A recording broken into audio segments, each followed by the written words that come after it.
যুক্তরাষ্ট্র ইরানের মধ্যকার চরম উত্তেজনার মধ্যে স্বস্তির সুবাতাস বইতে শুরু করেছে বিশ্ব অর্থনীতিতে।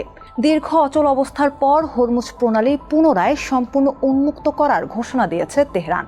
এক ঘোষণাতেই বিশ্ববাজারে তেলের দামে ধস নেমেছে এবং চাঙ্গা হয়ে উঠেছে আন্তর্জাতিক শেয়ার বাজার।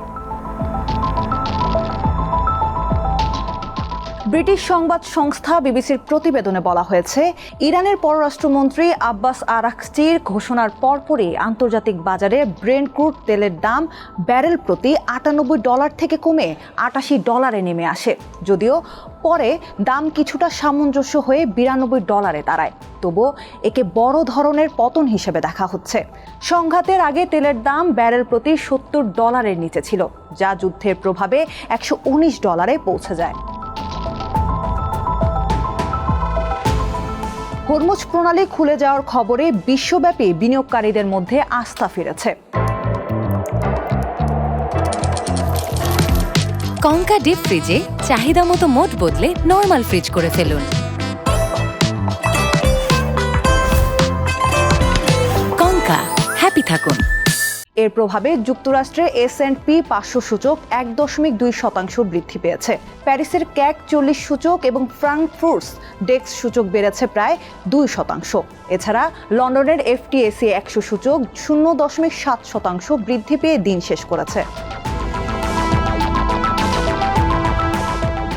রাজনৈতিকভাবে প্রণালী খুলে দেওয়ার ঘোষণা এলেও সমুদ্র পথে চলাচলকারী বড় সংস্থাগুলো এখনও সতর্ক অবস্থানে রয়েছে।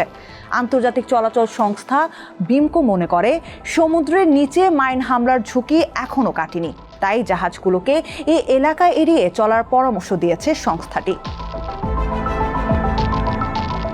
স্টেনা বাল্ক সহ কয়েকটি বড় শিপিং কোম্পানিগুলো সাফ জানিয়ে দিয়েছে, নাবিকদের জীবন ঝুঁকির মুখে ফেলা ঠিক হবে না। তাই এখনই কোনো জাহাজ এই পথে যাত্রা করবে না, বরং আরও কিছুদিন পর্যবেক্ষণ করবে।